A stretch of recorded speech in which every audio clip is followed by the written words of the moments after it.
Please note that the information shared in this podcast is for educational and informational purposes only. Nothing discussed should be interpreted as specific legal advice or as creating an attorney client relationship. If you have questions about your organization or situation, we encourage you to connect with your own local counsel.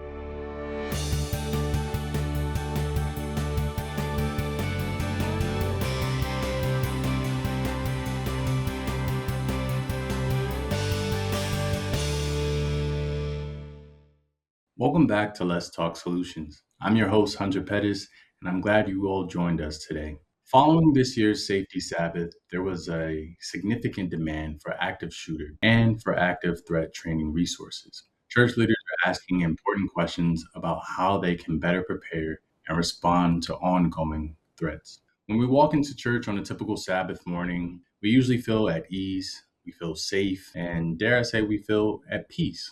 This is where we connect with friends. This is where our children play together and where we have an opportunity to worship God. The church is a safe place to be, but unfortunately, the unthinkable could happen. Someone could enter the sanctuary with a weapon and cause harm. In that moment, would your church know what to do or how to respond? In our episode today, we'll explore what that can look like. With that, I'd like to introduce our guests for today. First, we have Faith Blair, who is a senior account producer in the insurance services department here at Adventist Risk Management. She's been with the company for 25 years, and she's also a safety officer at her local church, Columbia Community Center of Seventh-day Adventist, where she has helped lead her church safety and risk management efforts. And we're also joined by Karl Burnett, owner of Sig-7 Training Institute, who has trained churches, schools, pastors, and organizations in active threat preparedness and emergency responses. He also brings a wealth of knowledge from over 15 years in law enforcement, having spent 11 of those on SWAT. Karl, Faith, thank you both so much for being here today. Thank you for having us. Yes, thank you for having us here. So to get the conversation started, it's our third episode and we're talking about active shooter, as I mentioned in the introduction. Karl, I wanted to begin with you and your background. It really stands out to me. I think our audience will be really interested in, especially being that you have some background in law enforcement and SWAT. So could you talk a little bit about your journey? Sure. So I'm currently a corporal deputy sheriff with the Prince George's County Sheriff's Office. I've been on SWAT for 11 years now. I've been in the teaching world when it comes to active shooter since for about 14 years now. I started off with the Glen Arden Police Department doing active shooter training on the law enforcement side. Several years later, once I came over to the sheriff's office, the Allegheny East Conference reached out to me and asked if I would be willing to do active shooter training for our churches, for our safety officers, deacons, and pastors. Of course, I welcomed the idea. That's where I created Sig-7 Training Institute. And from there, I've been working with the churches, the schools, and organizations in training civilian citizens on active threat, being prepared. Our motto is retraining the brain for survival. That's amazing. I think you do some very meaningful work, and I think that it serves its purpose, especially, in the current state of affairs that we're in. We see active shooters a little bit more than we would like to. And so I think it's definitely important for us to be prepared. I like to kind of follow up that question a little bit, but how do you, in your line of work, how do you help people move from awareness to meaningful action, without them becoming overwhelmed? So some of the key things that I do from the start of my trainings, what I do is I allow them to actually put them through a scenario where they actually I try to give them a real life scenario as close as it comes to an active shooter so that they can see what their natural response is. Once they actually see what their natural response is, it allows them to want to listen now to figure out what can they do better with training in order to respond in a way that they can protect themselves, protect their family members, and be safe. Yeah, I had, if I could share this little tidbit, I went through an active shooter drill before, and it is really interesting. A lot of the things that you think you would do in an active shooter drill, but you realize, like, man, if this was real, some people may actually be a sitting duck and close their eyes, cover their ears, and think, hey, maybe the threat will just disappear. Even when I was going through the drill, someone actually injured themselves because it's kind of that stampede mentality where you're just kind of pushing Yes. people over, every man or woman for himself. But it's interesting. And so I like to pivot and get Faith involved in this conversation a bit more. So from your perspective, Faith, I know you've been with ARM for a while and you have that insurance as a part of your background, but also you serve as a safety officer at your church. So, in your experience, have you seen any disconnects between what we preach here at ARM of being prepared and implementing the drills versus, what you see in your actual safety officer role? How does that look? So the first disconnect that I experienced was that I wasn't living the intersection of work and church and risk management. So I was attending my church for many years, over 10 years, and we didn't have a safety officer at the church. And it was in like 2020, 2021, I just felt that I wasn't living what I practiced 4 days a week. So I volunteered to become the safety officer. Granted, we weren't in a space where we were behaving precariously, but there always is a need for a safety officer. And then once I asked to be in that role, I was in a state of planning. And we get in a state of planning for perfection. We're looking for the perfect date. We overthink the process of being a safety officer. We're not sure what the first steps are. And Hmm. so those were some of the things that I had to overcome initially. Let's just move from thinking to action. Let's do something. Yeah, yeah, it is. I can imagine there being a gap between the book knowledge and then the application of things. I would imagine there may be some misconceptions that people may have surrounding active shooters. It's more or less a question. Like, do you all believe that there are some misconceptions that surround active shooters? Absolutely. Absolutely. Most people think that it's unnecessary. And they believe that it's unnecessary because they think it'll never happen to us. It'll never happen here. And then it does happen.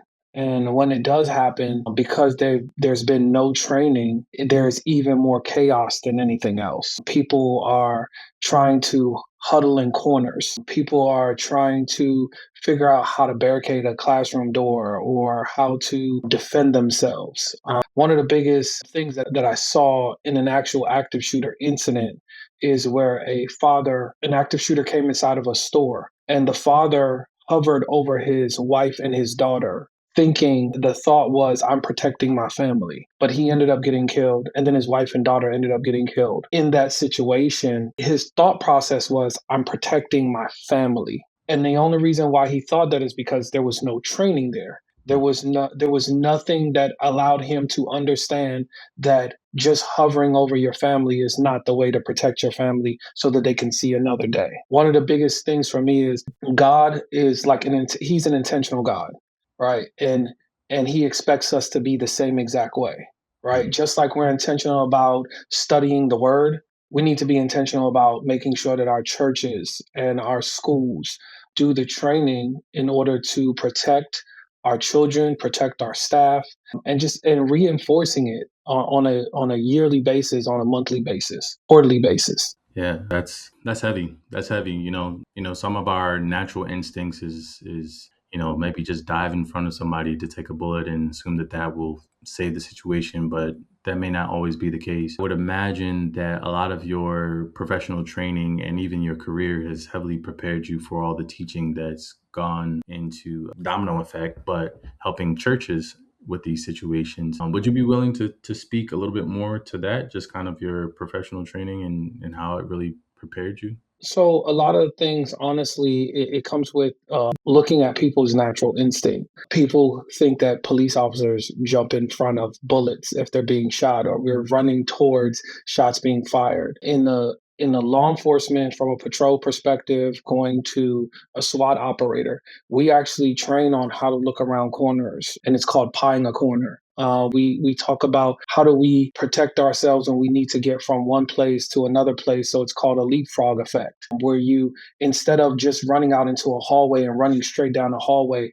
if I have multiple doors that I can possibly run into, I'm going to go from room to room until I make it to the end of the hallway, not making myself an easy target. Being intentional, I go back to the story of the people inside of the store, right? Understanding what can we use to protect ourselves, right? As an officer, they give us a bunch of tools that we carry and we utilize with us when we're at work, right? But we don't have those things on the street, but we do have things around us that we can use as a tool in order to help protect our lives or save our lives. So it's as I do in doing this job, I've been through active shooter training, active threat training from anywhere from here in the DMV area to Missouri, California, New York, and I've just gone around and I've studied just so many different avenues of active shooter training, and that's what will allow me to put together this program and continue to build on it so that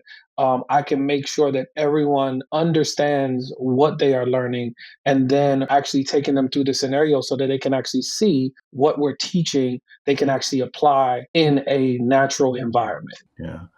I don't intend to make light of the situation, but it's amazing how sometimes we take what we see in movies and TV shows and believe that that's application enough that hey, I've seen Rambo do it, so I think I can do it too. But that's not the reality. You know, it's a lot more Yeah. serious than that. So I mean, I definitely appreciate you both sharing and highlighting the preparedness aspect when it comes to active shooter drills. I think the very first drill becomes the moment when, similar to what Faith says, where we need a plan and we can do this. But at some point, we also have to figure out, well, how do we do this? And I imagine our listeners just kind of maybe some of this information so far has been a refresher, but they want to know, like, okay, what steps do we take to actually implement this? So much how the saying goes, a journey of 1,000 miles starts with the first step. And what does that first step actually look like? So that'd be my next question to kind of both of you is, what are first steps, or maybe even in Faith's situation, what are the first steps that you all took to be more prepared for situations like this? I was really in limbo land because I know that it's something I, of myself, did not have a skill set to do. And I didn't know who in the congregation had that skill set. So I started talking to myself. Do I ask my local sheriff? Do I ask, who do I find? Do we have enough money to get someone to do it? I mean, all these questions started circling in my mind. Then I reached out to my risk manager at my conference and I said, well, I want to have drills in my church and I don't know how to go about starting it. And her response was, well, at the conference here, we have someone who does this for us. And then it was also confirmed by one of my teachers and fellow congregation members who says, we have somebody that the conference sends in and he does a drill for our schools, on a regular basis, and he does an excellent job. And I was like, aha, all it took was for me to reach out to someone and say, help, I want to do this. How do I do this? So it took an email that I sent off and a fellow church member who had experienced Karl's training that allowed me to move this forward with ease, I would say. Once I made that first commitment to do it and to reach out, it became pretty much straightforward. I think that's an excellent first step is going to your conference, reaching out, seeing what resources are even available. They may already exist. You just don't know it. Tap into the network that we have available. Any thoughts on that as well, Karl? In terms of first steps, churches and organizations should. Faith said it. I couldn't explain it any better. The first step is to have a conversation, right? Yeah. And that conversation then leads, or a thought. The thought leads to a conversation. The conversation leads to connecting with me or connecting to a local organization that does active shooter training. Like I said, you have to have the intention, right? The intention is the key thing because that is what drives you to setting up the training. Once you set up the training, everything else just kind of falls in place like a puzzle. And speaking of the training, I don't want to give anything away for free. So I know you have a business and everything, but I guess when it comes to the training, what would you want people to know and understand about how they respond? So in the training, again, we go back to showing you what your natural response is without the training. Mm. And then we show you what your response will be after you've gone through the training. and then you will see a difference. When we do the training with the kids, we make it fun so that while they're having fun, they're also learning. And what allows us to know that the kids are learning is when I get the phone calls from the parents saying, before my child came to the training, they were scared, they were worried.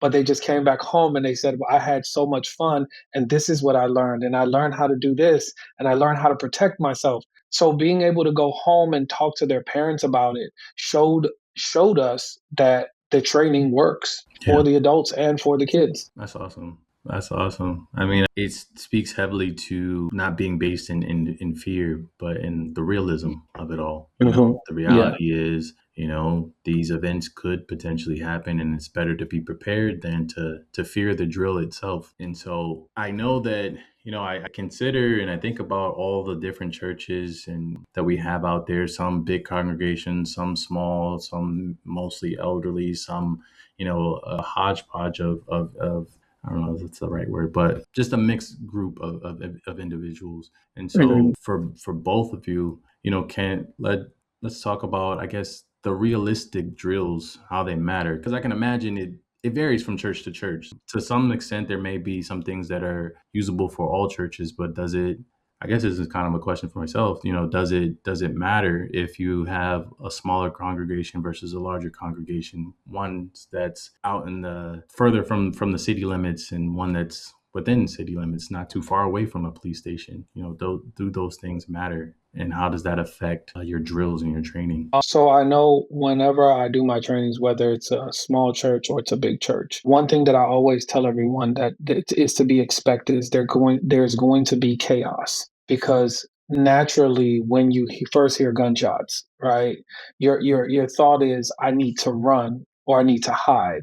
The key thing, right, and one of the things that I talk about in the training is how everyone likes to follow the crowd, and that's a natural reaction. When you go through the training, you have the ability to see that you stop following that natural reaction without training, and you start to scan the room from the point where you walk in the room. And it's not just being at a church. It's you take this training and then you start to go to restaurants, you go to the store.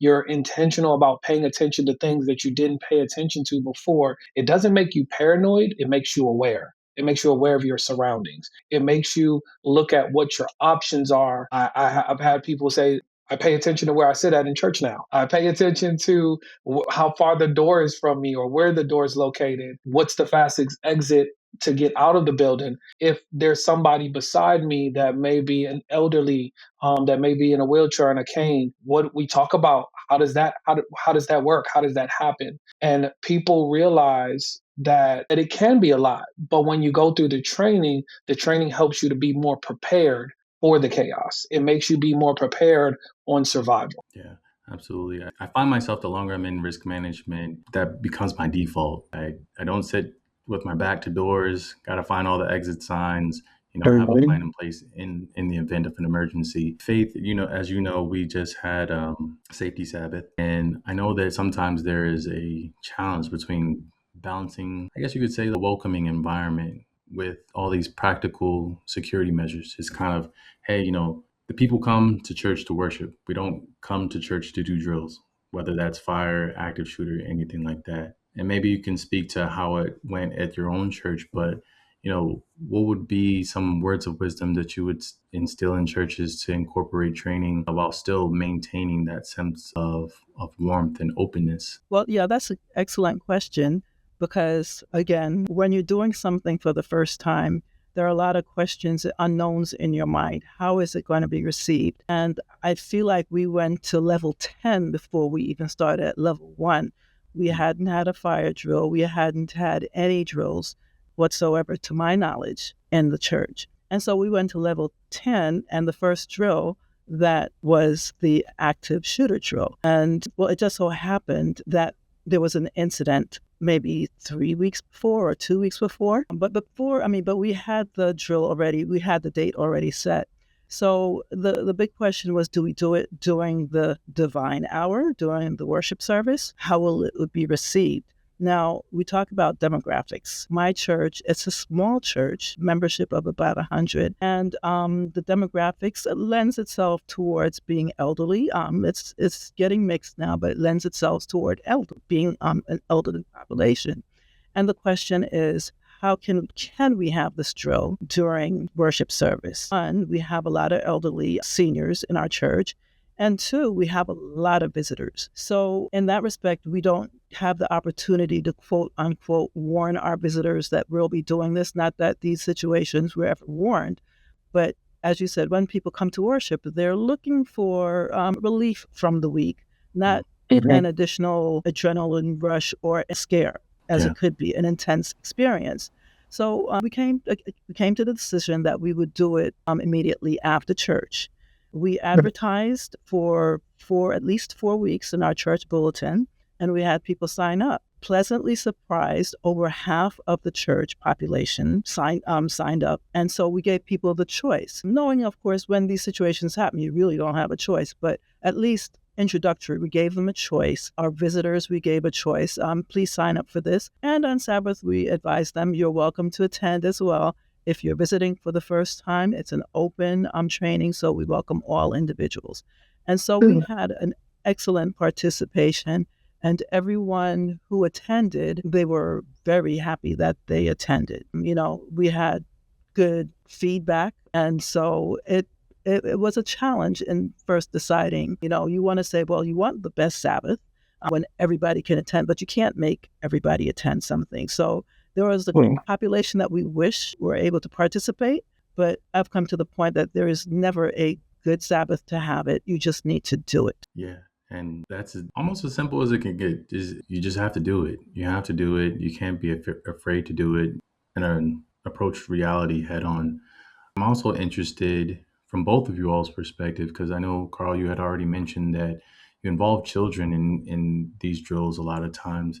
And I know that, Faith, you said that you do have a little bit tips closer to the elderly side, but I imagine that you may have a few kids in your congregation as well. And so I'd like to speak a little bit more to that, because I know that's one of our main focuses here at ARM is protecting and shielding the vulnerable in a myriad of ways, whether that's from any type of physical, mental, sexual abuse, or even as something as on the extreme end of active shooters. So I guess for Karl, how do you factor in children into your training, as you had mentioned? And then even for Faith, if you had children present, how did you all incorporate the children in planning and practicing as well? Yeah. So I'd like to take a stab at this first, Karl. It was Okay. naturally concerning for us because, when you think of, instinctively, you tell your kids, don't play with guns, right? Or you Oh, don't want them exposed to any type trauma. So mhm. it was instinctively for us to say, well, Deputy, how child friendly is this session going to be? And so he walked me through the process and said, I do this all the time at schools. And it was confirmed by one of my fellow congregants that it does. And it's very child friendly. However, there were video clips that were graphic in nature, and we were Right. pre-warned, and we had time for to excuse the kids who were present. We asked them, not we asked them to the deputy asked them to leave the room, and then we called them back. Now, on the converse side, I was a little bit disappointed that more of our pathfinders and adventurers couldn't participate in the program because somehow they had a program that same weekend. So they didn't get the full benefit of having the training, but I do know they were interested in having it at some point. So it is child friendly. That is good to So, know. and that What about yep. Karl? So again, I go back to for the kids, it is different when I do it at the schools. So typically, when I do it at the schools, the PowerPoint, I typically do it with the teachers, with the staff of the school. The kids they're able to jump right into the scenario portion of it. I have a brief conversation with them about it. I break down the 3 different drills that we're going to do, allowing them to see what their natural reaction is. And then I go into classrooms and I talk to them each classroom at a time just so that I can make sure that they're all getting equal attention in regards to how to respond. And then I go back through the drill again and you see a totally different response. One of the things that the kids love is they get to beat me up. I allow them the opportunity to actually be. I'm the shooter, and I tell them, if I come into the classroom, what are you going to do? And the students respond, and they respond very well. And we go through barricading the classroom doors. So we go through the different steps. And like I said, and we're not just talking about third grade and up. We kindergarten, same exact thing. I give them the opportunity to go through the drill. Again, I've had parents that have reached out to the school and said, I don't want my child to go through this because I feel like this is going to scare them. And typically, my response is the real situation is going to scare them. Would you rather for them to be prepared, or would you rather for them to be in fear and not know what to do in a situation like this? And most parents agree that their child has the ability to go through it, and they allow them to go through it. And like I said, I haven't had a parent call me and say, my child came home having nightmares. They always say, my child came home and now I want you to bring this to my job because I think that me and my coworkers need to take this training now. So Mm. that's how it went into going into the organizations. It's better to have and not need than to need and not have. So, I mean, Exactly. I think from both perspectives, that's extremely comforting to hear. That it's good to know that there's a place to start when we're dealing with these situations, as nerve-wracking as they can be, but there's still a way to involve the children and make it enjoyable and a great learning opportunity for them as well. So being very intentional about the conversations, practical about the planning, and even consistent, as you both have already alluded to already. I'm trying to choose my words wisely, but I'll phrase it this way. So when it comes to major decisions in the church, usually the pastor or senior leadership is involved. And sometimes that could be a make or break it. It gets done or it doesn't get done. What role should pastors and senior leadership play in reinforcing this culture of preparedness within? Faith, you want to take it, or you want me to take it? Well, I have a fresh, so it's quite interesting. So before we've gotten to this assailant drill, it was a camp meeting year.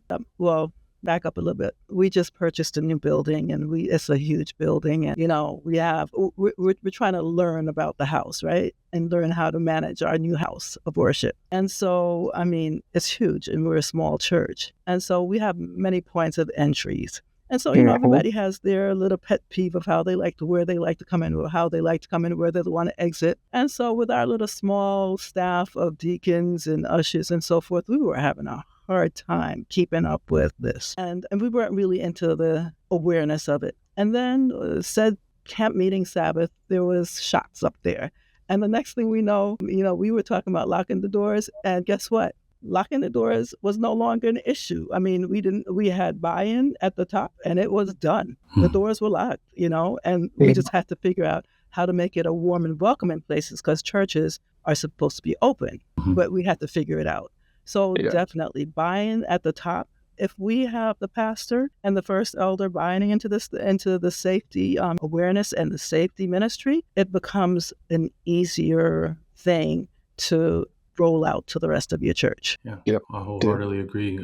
Karl, what's your take on it? I'm actually gonna go with Faith on this one. Okay. It has to start. It honestly, it does. It really has to start from the top. When I first started doing active shooter, active assailant training with Allegheny East Conference, I may have had one or two pastors that reached out to me to say, "Hey, I would like to do this training at my church." But as we're seeing the rise in numbers of active shooter incidents, which we talked about before, and again, like I stated before, we always wait for it to happen, then to say, now let's react.